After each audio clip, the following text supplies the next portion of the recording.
Hello everyone, I'm Judy Jackson. For a long time I was doing videos and I told you a little while ago that having put up 150 of them, I thought I was allowed to have a little break. So that's what I've been doing. So the experiments I've tried include the most recent one, where it's me actually singing. Now, whether that was a good idea or not, I'm not sure. But coming back to showing you things, I want to tell you one of the advantages of being very elderly is that one accumulates a huge number of things. I've got a lot of what I call pretty things for you. They're not for sale, you can't buy them, but I think they just might make you feel cheerful, that this is what we all need. So do keep watching. I'm back talking about food, but this picture has something strange about it. Maybe it's the size of the food on the tables. You've guessed it, the orange is there to show the scale of the models. You may have caught a glimpse of the names of two of the biggest stores in London, Selfridges and Harrods. They used to do boxes and bags just like this, but of course they don't do that anymore.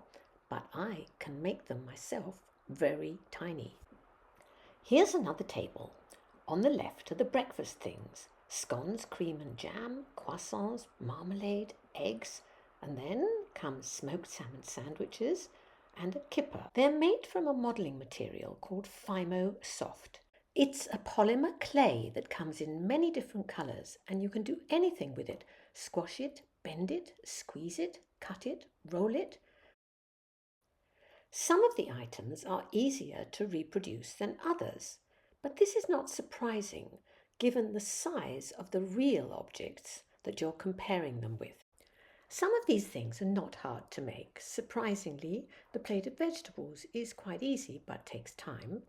And the smoked salmon sandwiches, the way they're done is exactly like you would make a real one. You would get 2 bits of bread and in between you would put the smoked salmon. Here you just get 2 colours of Fimo. Some things are just too hard to replicate, like the fish at the top to get it looking realistic, also the kipper on the other side, plus glass jars and difficult things with apples.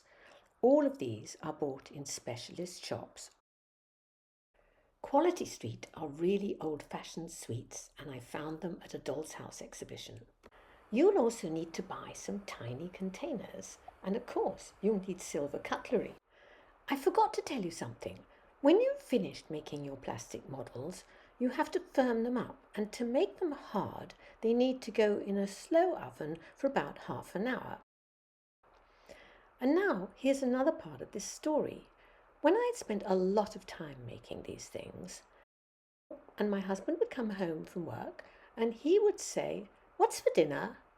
And I looked him in the eye and I said, "Nothing."